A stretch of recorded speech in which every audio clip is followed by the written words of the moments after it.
Yeah, today actually it's not the first day. We are not going to start the directly lab. Just I'm going to show you guys the sample questions, how which type of the questions you'll be getting the lab exam. Okay. So I think the previous lecture I have already discussed what are the topic will be required, right?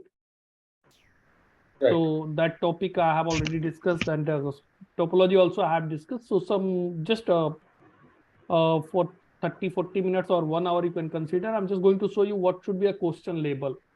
Okay, and what will be our approach, how we are going to solve this issue, solve the question, question section by section, right? So there is a small topology which one I created that is not actual lab, but you'll be get the same kind of the topology actually. Let me share my screen.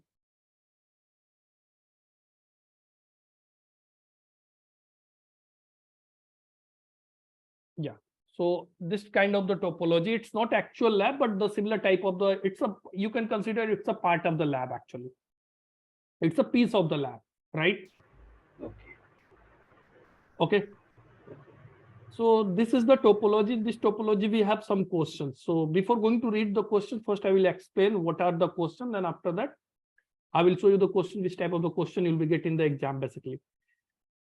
Basically, if you are going to configure the CCIE, you are going for the CCIE lab exam, guys. So lab exam, that means you'll be get the topology, right?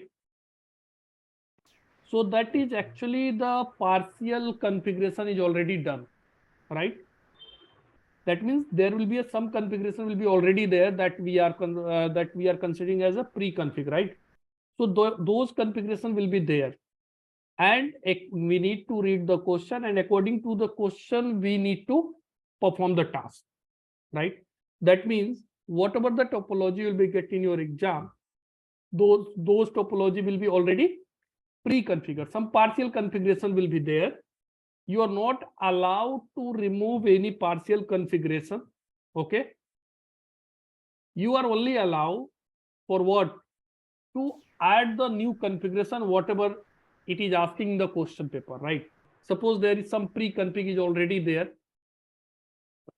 Just my writing pad is not. But we can edit that, right? Yeah, we can edit, but as per the requirement.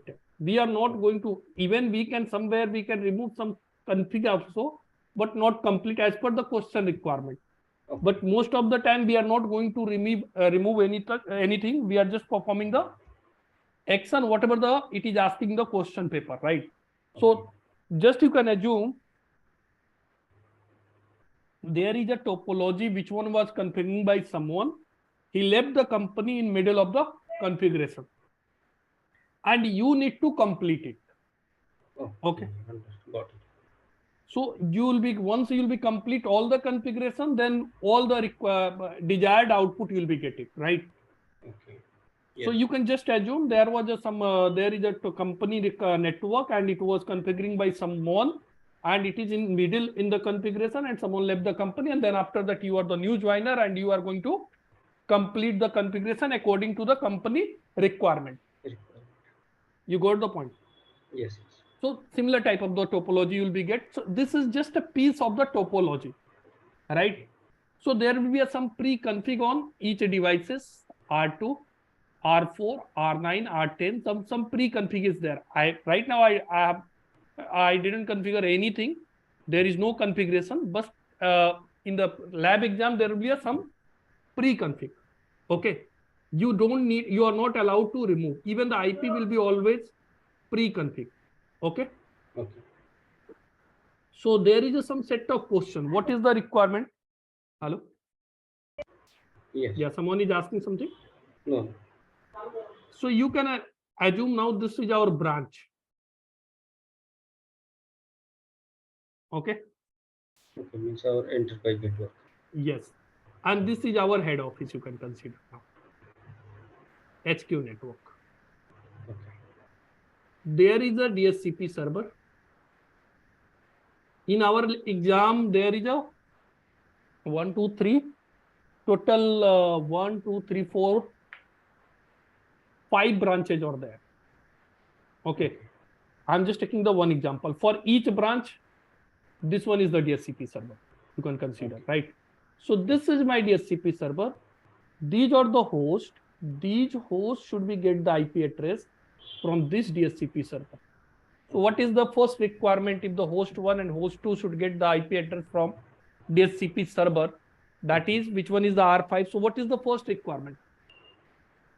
Okay, means which host will get first R first? Okay. No, Or DHCP IP should get it, right? okay. So what is the requirement to get the IP from the DHCP?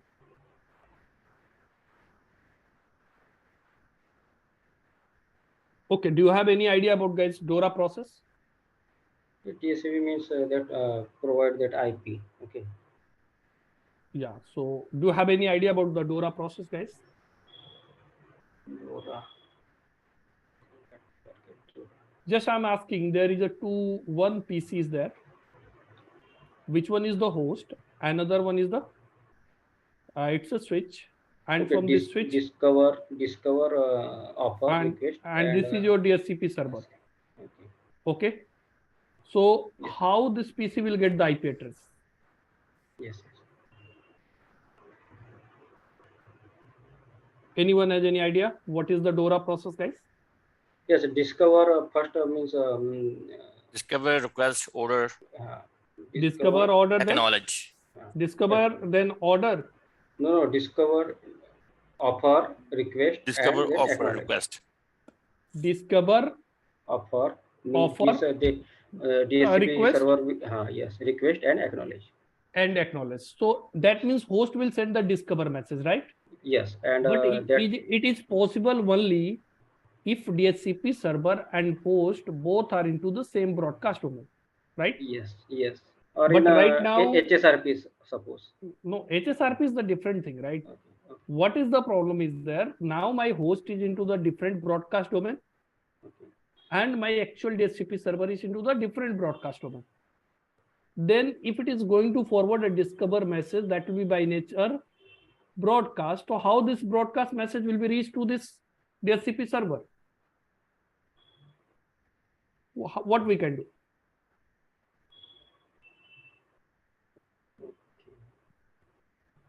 Is how this DHCP server will provide IP. If the discover message is not going to reach to the DHCP server, so obviously how the DHCP server will provide the IP address?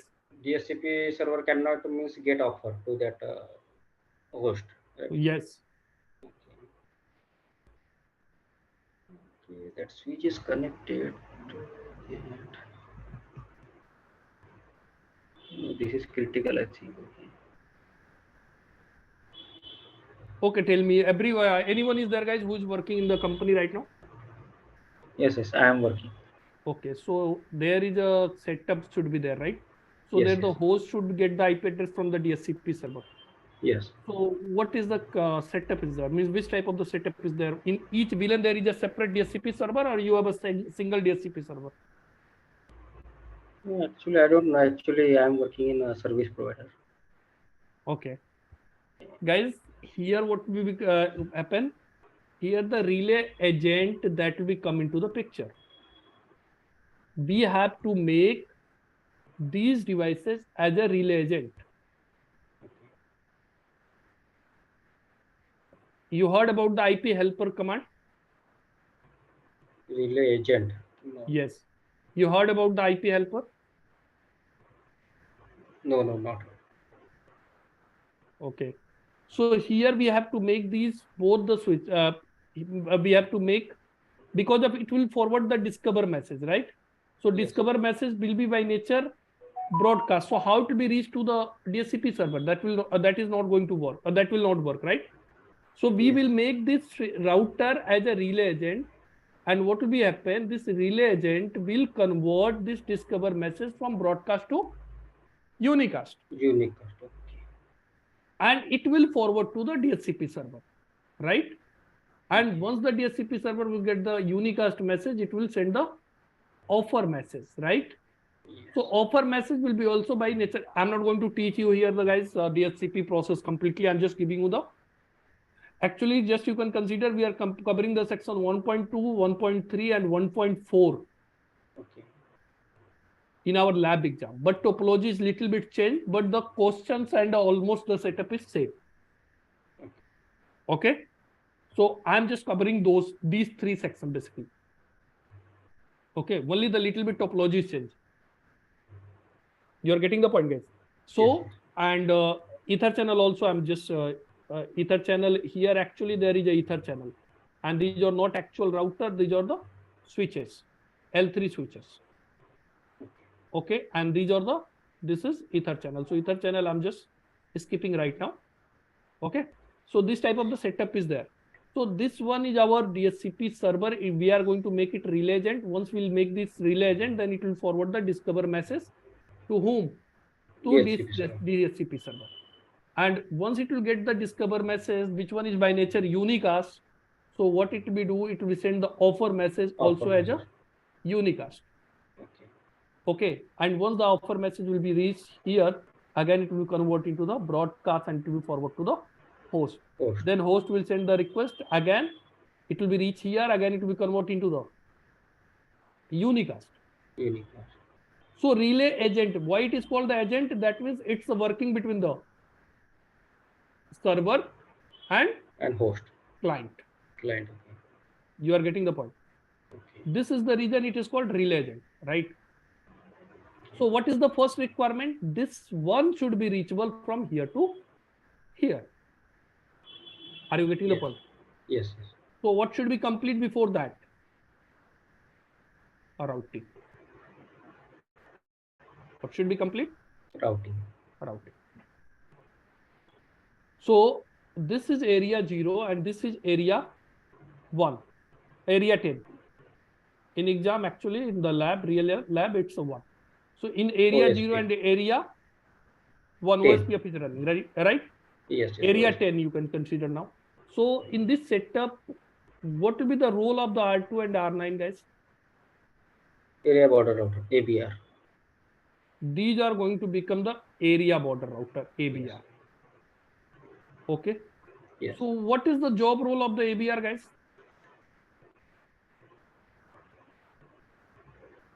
Okay, tell me before that. Okay, just tell me what is the job role of the ABR? ABR. Area border router means that connected to that area 0. Okay.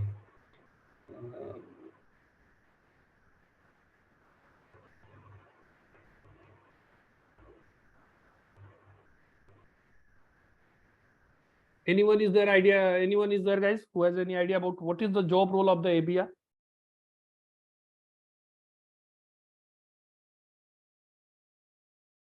Hello? You guys, you have already completed your CCNP, CCNA, right? Or only CCNA?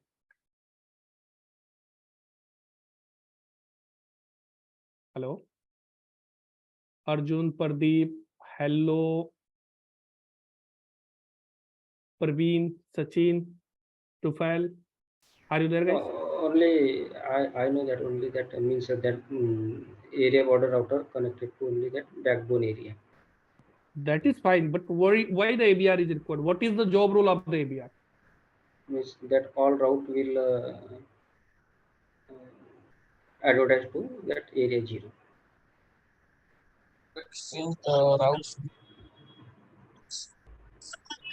Sorry? Exchange the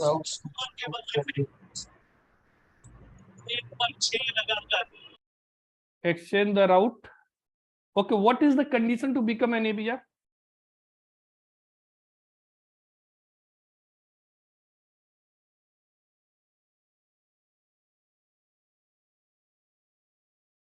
Hello? What is the condition, guys, to become an ABR? That you have any idea? Why I'm asking, guys, I'm just checking your label. According to that, I will proceed the lab. Okay. Okay.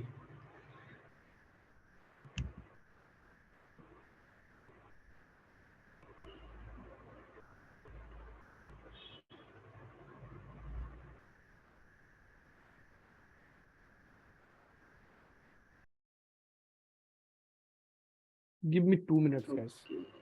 No idea. No idea.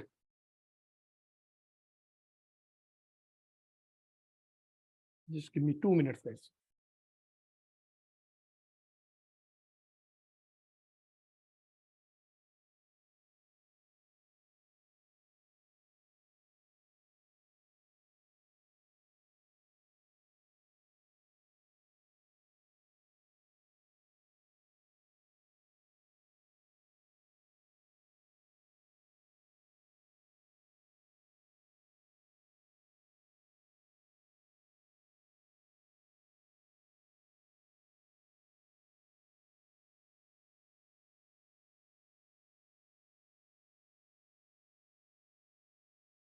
Yeah. So guys, to become an ABR, what is the condition? The router should be connected to the multiple area, areas. and at least one interface should be a part of area 0. If this is area 20 and this one is the area 10, this router should become an ABR? No. No. Why? Because One that is is not area 10, connected to another one is area 20. It is not going to become an ABR. ABR, So to because that's become not an ABR, connected. what are the conditions, guys? At least one interface should be a part of area 0, and that router should be connected to the multiple area. Areas. Okay. So once it will become the ABR, what it will do basically? Once it is going to become the ABR, it will first inform into the area 10 also and area 0 also. I am an ABR router. Yes. You are getting the point. How they will be informed to each other, guys? How to be informed? So there is a, let's say, 1. Into the LSA 1, there is a B bit. What is this? B bit. By default, B bit is 0. That means I am not an ABR. Okay. Once it is going to become an ABR, what it will do? It will set to 1. So LSA 1, it will be, once it is going to become an ABR, guys, what it will do? It will advertise the LSA, separate LSA 1 into the area 10 and separate LSA 1 into the area 0. Into the LSA 1, it will set the B bit 1. So that these two router, these R1 and R3 will get this information. R2 now is an ABR and R9 also is an ABR. You are getting the point? Yes. Okay. Similarly, here also it will advertise. So R4 also will get the idea. R2 is an ABR and R9 is an ABR. Okay. I'm not going to show. Okay, I will show you the lab also, guys. There you will get this idea. So what will be happen once it will become an ABR? So first it will be informed in both area that I am an ABR, and then after that, what will be happen? What is the scope of the LSA 1, guys? Do you have any idea? And who is the originator for LSA 1?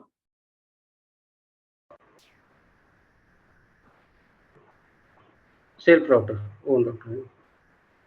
Means every router where the OSPF is running, that will originate the LSA. LSA 1. That which one is also known as router LSA. Router LSA. Router LSA, right? Yes. And it is advertised by the every router. What is the scope of the LSA 1?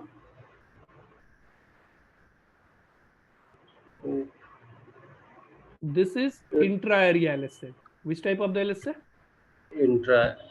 Intra-area LSA. Are you getting the point? Yes. Intra-area LSA means what? Whatever this is not going to outside of this area, right? Yes, yes. Only means within the area. same area. You got this point? So that means R1 will also originate means LSA 1, and here also it will originate the LSA 1. This one will also originate the LSA 1, and this one will also originate the LSA 1. So tell me one thing, into the area 10 total, how many LSA 1 will be there, guys? 4 LSA. 4 LSA 1, right? Yes, yes. How many LSA 2 will be there in this topology? LSA 4. LSA 2 also 4. Who is the originator of the LSA 2? DR. Network LSA. And this is also known as network LSA, right? Yeah, yes. So DR election will be happen in which situation, guys? In case of broadcast network type, right? Yes. So here, which type of the network is there? Broadcast. So these all the four router are connected with the single broadcast areas, right? Yes. So only one router is going to become a DR. So how many LSA2 should be there? Only Okay, only one. one. You got the point? Okay. Okay. So that means LSA2 here only one router is going to become a DR, another one is going to become a DR, a Other. BDR, and the rest two router will become the DR others. DR others. Here my point requirement is there, guys. R1 and R3 should not be become a DR and BDR should not be participate into the DR and BDR. There should be always DR others. Okay. Okay. So what I need to do there? My requirement is R2 and R3 should not, R1 and R3 should not be participate into the DR and BDR election. So what I need to do there? OSPF priority, I think we can make it 0. Yeah, correct. So what I can do on R1 F1 by 0 and R3 F1 by 0 on both interface, what I will set the priority? 0. 0. So router which one has the priority 0, that will never participate into the DR and BDR election. Are you getting the point? So in that case, one router is going to become DR, another one is going to become the BDR. Okay. Okay. One more last question I'm going to ask you guys. Do you have any idea about what is the basic difference between the link state protocol and distance vector protocol or advanced distance vector protocol? Okay. If I'm asking you guys, what is the basic difference between the EIGRP and OSPF? EIGRP means we can add only 255 routers. Okay. Okay. And in OSPF? That is multiple... not, that is that actually I'm not expecting which one you are giving the answer. The AD value is different. That will support maximum 255 of count. That will support the SM. That I'm not asking. I'm asking the technical difference. Routing capacity is very less, I think, in EIGRP. Okay. And in OSPF, routing capacity is high. Okay. Okay. Tell me one thing. In EIGRP, what is the technique to avoid the loop? How we can avoid the loop?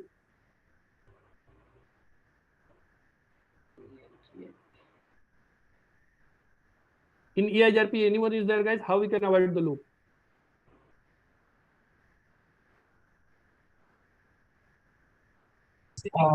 Null 0. Sorry? Null 0. All 0. Do you Null 0. heard null 0? Null 0 is also a technique to avoid the loop, but that is will be used in case of the summarization. Okay. I'm not asking about in asking into the summarization, right? Split horizon rule. Do you have any idea about, guys? What is the split horizon rule? Yes, that is using BGP. That is IBGP split horizon rule. In EIGRP, you heard about the split horizon rule? Okay, tell me one thing. There is a R1 and R2. Both are directly connected. You are running the EIGRP 10/8 and 20/8. 10/8 will be advertised by R1 to whom? R2. R2 is also connected with R3. So R1, R2 will get this 10/8 from where? From R1. R2 will advertise to R3 or not? All are into the EIGRP.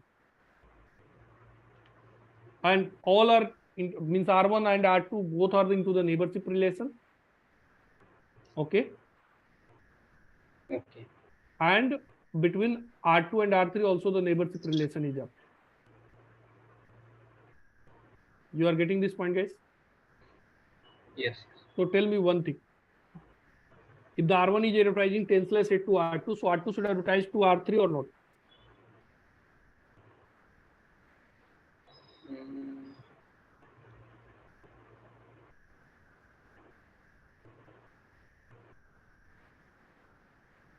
Hello?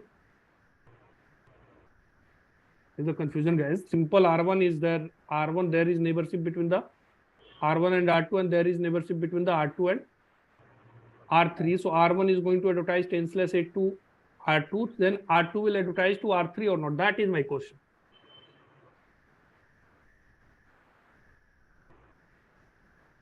Only in static routing not possible. But I'm not asking about static. I'm talking about the EIGRP. EIGRP neighborship is up. Yes, I'm thinking only static route. Only static routing we will form many neighborship. But in EIGRP, I think possible. So my question is R1 is, it's simple, guys. It's why you are thinking so much, I don't know. 10/8 R1 is going to advertise to R2. So definitely R2 will advertise to R3. Then only R3 will get the information about this subnet, right? Yes. So my question is, there is any chance the R2 will also advertise to 10/8 to R1? No. No. So why it is not going to advertise to R1? R1 will not recognize the same route. It's generated by R1 is the originator. That means R2 is getting this 10/8 from where? F1 by R1. 0. It Yes. is getting from which interface? F1 by 0. So R2 will never advertise the 10/8 on the same interface. That is the split horizon rule basically. Whatever the subnet I am getting from which interface, on the same interface, I will never advertise it back. From same. Okay. You are getting the point. Once the R2 is going to install this subnet 10/8 in their routing table, next hop IP will be the R1 IP, right? And exit interface will be there F1 by 0. So F1 by 0, on F1 by 0, R2 will never advertise 10/8. So that means R2 is splitting their interface routing table according to the interface. You are getting the point. So that means this is the reason it's called split. You are getting the point. Means routing table is going to split according to the interface. On those interface, it will never advertise it back. Which one is the source interface for that particular subnet? That is the split origin rule. So why the split origin rule is required in EIGRP, but it is not required in OSPF? That is my question. In OSPF also it can form a loop, but why it is not required?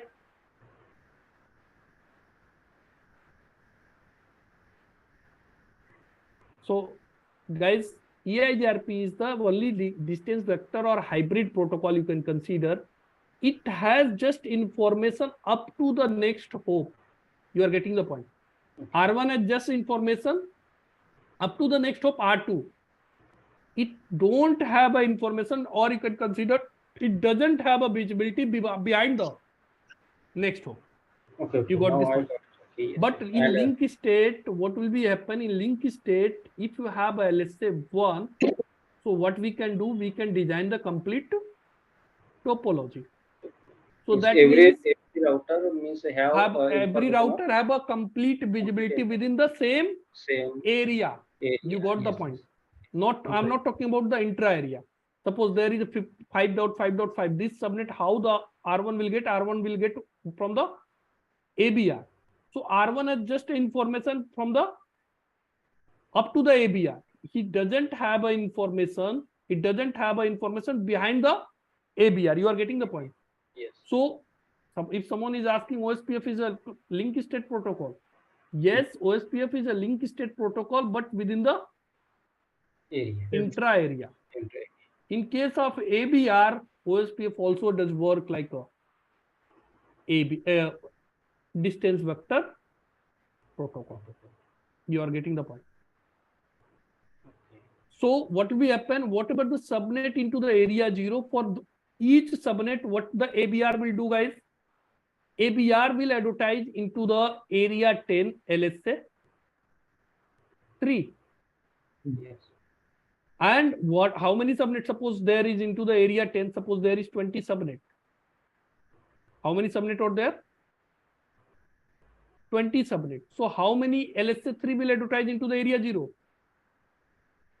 20 LSA 3 will be advertised into the area 0, 20 will be advertised by R2, and 20 will advertise by the R9. That means how many total LSA 3 will be get into the area 0? 40. 40. You are getting the point. Yes. Similarly, suppose 10 subnet are running into the area 0. So how many LSA3 will be get into the area? 10. So you'll be get the 10 LSA3 into the area 10 and 10 from R9 also. That means total how many LSA3 will be get there? 20. You are getting the point. That means for each subnet you will be get a separate LSA3. So here you can see there, this subnet is also, and these two is also. These are belonging from. What is the major network? 10.1, 10 only, right? So these all the subnet are belonging from this one. So here basically we are running how many subnet? 3. So that means R2 will advertise 3 LSA3 here also, and 3 LSA3 from here. That means how many LSA3 will be get there? 6. You got the point. You are getting the point. But in the question, what is asking, guys? Into the area 0, only what subnet should be visible? This one. That means what we need to perform? We need to perform the summarization. What we need to perform? Yes. Summarization. So which type of the summarization? So that is LSA3 summarization. So LSA3 summarization, where we can perform the LSA3 summarization? Who is the originator? ABR. That means only we can perform the summarization on ABR router. So LSA3 summarization we can perform on R2 and R9. So in the question it is mentioned, guys. In our lab exam also it is mentioned. Into the area 0, that is not mentioned area 0. What is mentioned? In HQ, only this subnet does exist. That means you need to identify where you can perform the summarization. If you are not going to perform the summarization, what will be happen? In this area, you will be get 10.1.100.0/24, 10.1.1.0/24, and 10.1.2.0/24. So these all the 3 subnet you will be getting, right? Individually. Because of by default, OSPF is not going to perform any summarization. You are getting the point? Yes. So instead of that, in question what is mentioned, guys, in HQ, only this subnet should be exist. You got this point? Yes. So what you'll be do? You'll be perform the LSA3 summarization on, there is a single command, single line command. Area range command is there. If you have used, guys, so there is area range command. You are getting the point? Yes. So that we need to use on R2 and R9, and we can suppress these all the 3 subnet into a single major network. You got this point? That is called LSA3 summarization, right? But still what will be happen?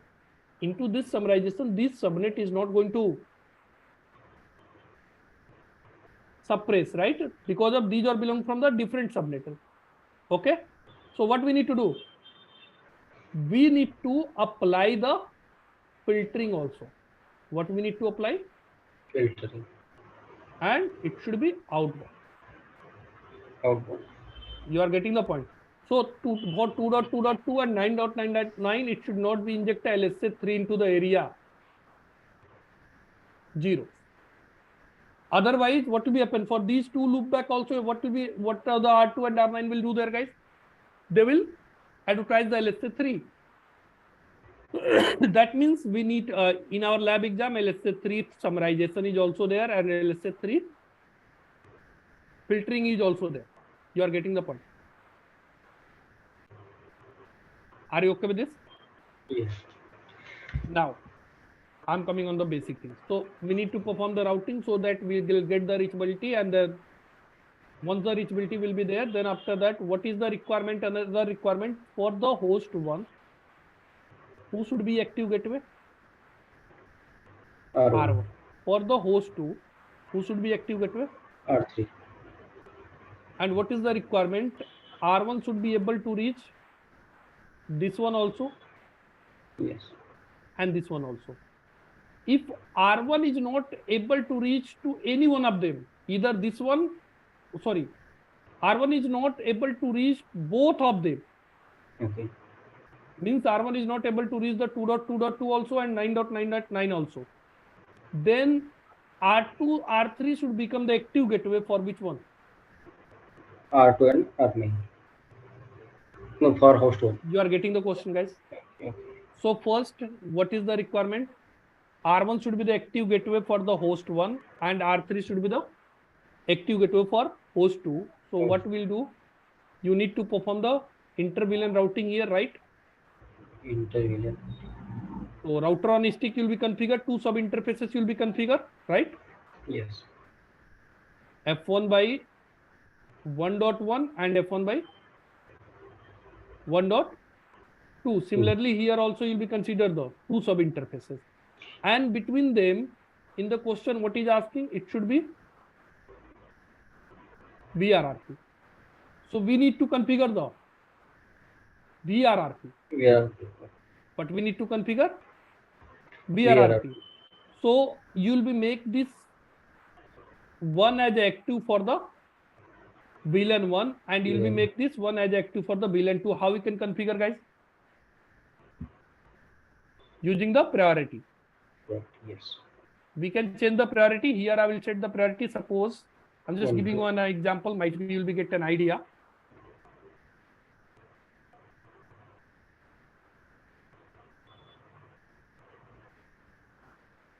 On R1, what will we do? Interface F1 by 1. Yeah. No set, no IP address. Then interface F1 by 1.1. 1.1. What will we do? IP Encapsulation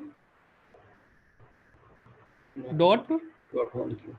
VLAN number 1 IP address will be given to you guys 10.1.1.1.2 100. 255.255.255.0 no set and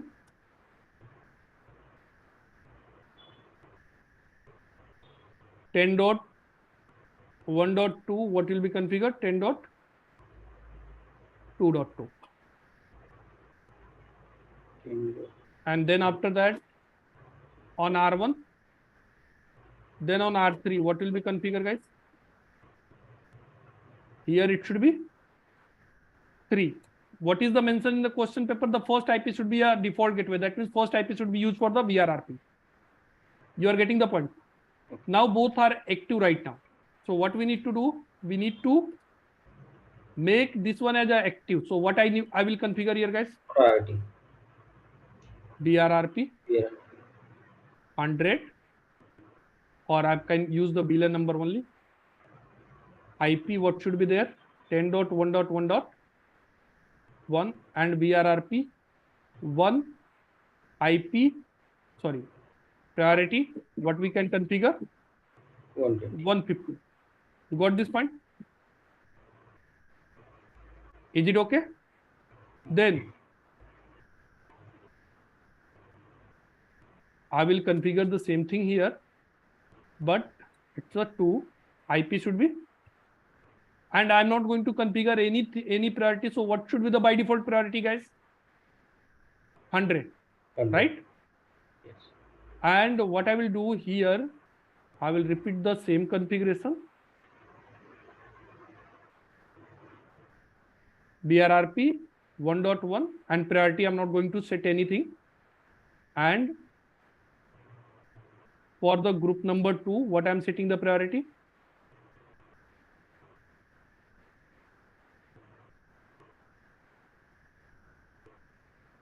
(2.1).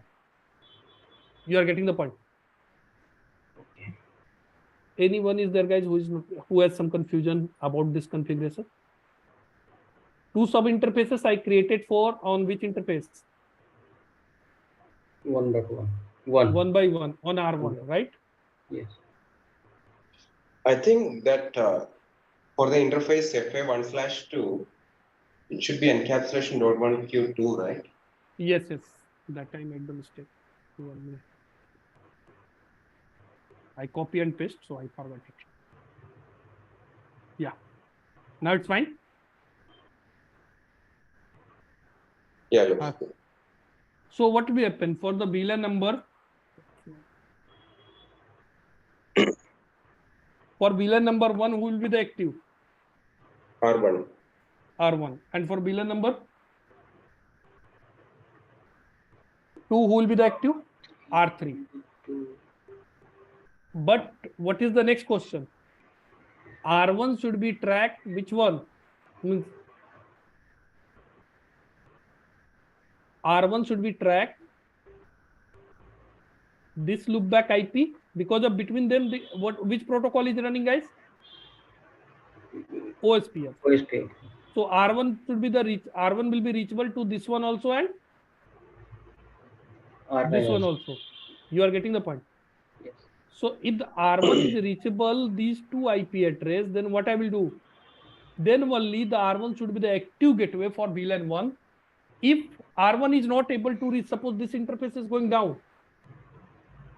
You are getting the point. R1 is not able to reach both this IP, this one also and this one also. Then still what should be the what should be happen? R3 should become active for VLAN 1 also. You are getting the point. For VLAN 2, it is already active. So what should be happen? It should become the. So what I will do? How I can achieve this one?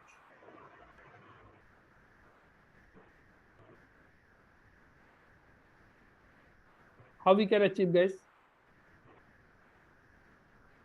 Means VLAN 1 and VLAN 2 also active from R3. So what I will do? I will need to configure the IP SLA on R1.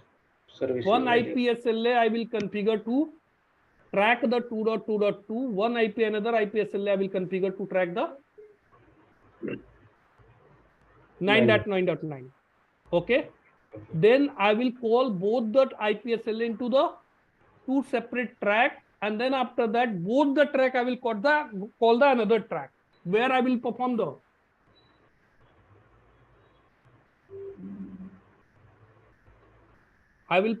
AND operation. What I will perform means what I'm telling you guys. What I will do. Okay, means route policy need to configure. No, not route policy. And operation. AND operation. Okay.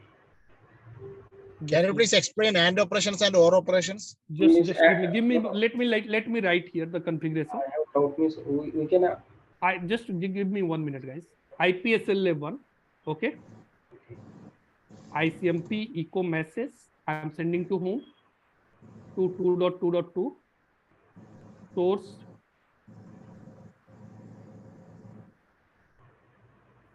interface you can use, or source IP. Source IP, what I will use? What is the IP address there, guys? 1.1.1.2. What is the frequency that is mentioned in the question paper? That is 10 seconds. If you are not using source IP, it is a default, right? No, source IP or source interface you have to configure. It is not going to use default. Either you can configure here the IP or interface. You are getting the point. Frequency, what I'm going to use? 5. Then IP SLA. If you are not going to use, so exit interface IP by default it will be used as a source. IP SLA 1. IP SLA we need to schedule it. 1 start time. What should be the start time? Just give me 1 minute, guys. I'm getting a call.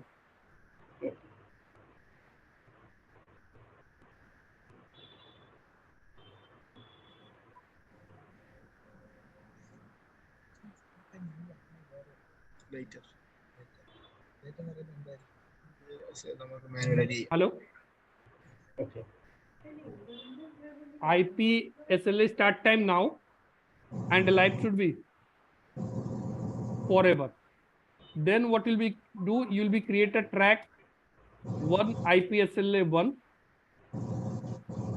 reachability. You got this point. And in the question, by default, if you are not going to mention the reachability, there is some background noise. Hello, are you able to hear me? Yeah, of course, we can hear. So what I will do, reachability, if I'm going to use, so it will take 2 seconds, but in the question paper, it is mentioned 10 seconds. So track delay and track up is there, means delay up and delay down is there. It's configured. So what will be happen? If the IPSLA 1 is getting the successful reply, then track 1 will be up. No. Up.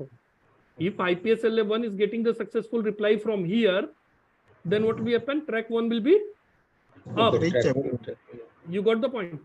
If IPSLA 1 is not getting the successful reply, what will be happen? Track 1 will be down. No. Similarly, I need to configure one more IPSLA for what? Or R9. For the backup path. For 9. Yes.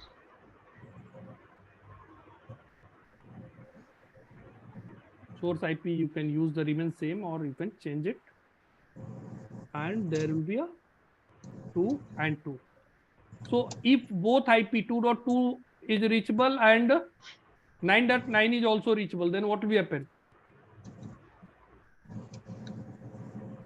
Then what will happen, guys? Both the track will be up. And then after that, what will we do? You will be create the another track. Suppose track number is 100. List what I will do, I will give it here the Boolean. Okay. What I will give? Boolean and operation I am going to perform. And I will call the track 1 and track, sorry, not track, object 1 and object 2. What is the operations between or and and? Can you please explain? Just minute. Give me 2 minutes. Let me complete it. What will happen? If track 1 is also up, you are getting the point. Okay. And track 2 is also up, then what will happen? Track 100 will be up. You are getting the point? Okay. Means both track when will up. Both track or up, then the track 100 will be up. Here, if I'm writing the or, then what will happen? If any one of them is down, any one of them is we are performing the or operation, then what will happen? If anyone down, then also track 100 will up. Up, yeah. If both are down, then only it is going down. Down, yes. If any one of a, suppose object 1, that means track 1 is not reachable, then still what will be happen? If we are performing the OR operation, if this one is down, R1 is not able to reach to whom? R3. To 2.2.2, suppose. Okay. So track means object 1 is down, but still track 100 will be Up. But if we are using the AND operation, if this one is going down, then it will be also up. Okay. no. If in AND operation, that is done. Track. If AND operation, that means what? If both are down, then it will be only going down. If AND operation, if you are performing, guys, so if both are down, then only it is going down. Down. You are getting the point? No. In OR operation. OR operation, down, what will be happen? In OR operation, if both down. No, it's not for down. Just try to understand. Just opposite. If any one of is up, either object 1 is up or either object 2 is up, then track 100 will be up. AND operation means what? If both are up, then only track 100 will be up. You are getting the point? Yes. Is it okay? Yes. So if we are performing the OR operation, then what will be happen? If any one is going down, then what will be happen? The traffic will be automatically switch on R3, but that is not our requirement. Our requirement is there. If both are down, then only traffic will be switch on. You are getting the point. So here we are not performing the OR, we will perform here the AND. In the same lab, our lab exam in HSRP, in the section, another section that is section 1.15, I guess. 15 or 13. There we are performing the OR operation. There what we are performing? OR operation. So after that, what we are doing, this track 100 we are going to call on which interface? This one. VRRP 1 track 100 decrement. What should be decrement? Minimum more than 50. What will decrement? 60. If this track is going down, track 100 is going down, so priority will be decreased by the 60. That means it will become the 90. And then what will be happen? R3 will take over it. Okay. You got this point. Similarly, we need to configure on R3 for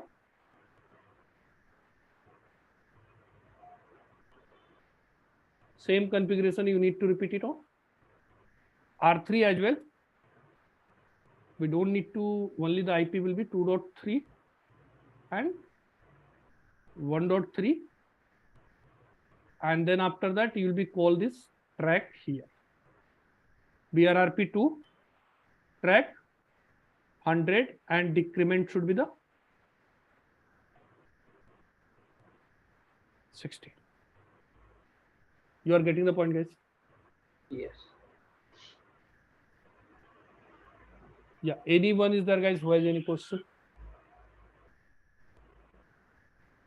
Okay, so means there are multiple questions in one topology, right?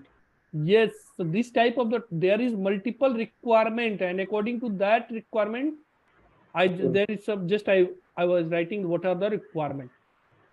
So in the this is I covered here the section 1.2, 1.3 and 1.4. But that is not exact topology. There will be a little bit change in the topology. Okay, so this type of the knowledge you should have, then only you can go with the CCIE lab exam. You are getting my concern. What is my concern here? Yes. I understood completely. This one is another ISP, right? Yes, correct. And between this both router, hopefully you should run the IBGP. It's Yes. running or not? What are the protocols?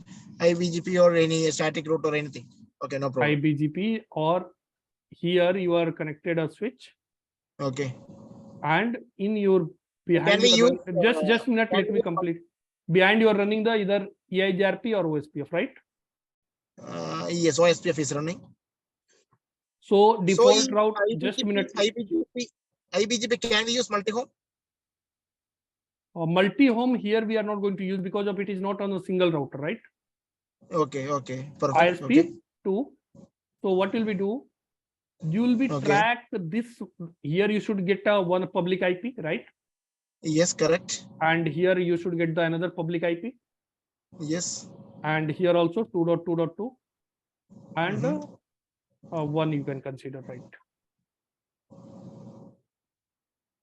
Here it should be 2.2.1 and 2.2.2, right? And this one is your primary internet router you want to make, right? Yeah, that is my primary connections.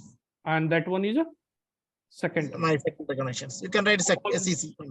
So all the traffic is coming from here to here. Just management is connected to the core switch. All the traffic route is this one is the core switch. So all the traffic is coming via this one, right? Yes, correct. So what you'll be doing, you'll be create IPSLA. You can track this IP. Okay. And then what should be happen? It should be add the default route in their routing table. That means static route with where will be performed the IPSLA? On R1. What will we do? Why we need to run in the R1 and the IPSLA? Just a minute, bro. Give me 1 minute. IPSLA you will be right here and track which IP address. Sorry, ICMP echo you can track. whatever the IP you got it, right? Just peer IP. You should get a default gateway if you are getting an internet connection. So one IP you'll be get, another IP that will be your default gateway, right? If example, but bottlenecks, okay, if my R1 is down, not ISP down, my R1 is down. Yes.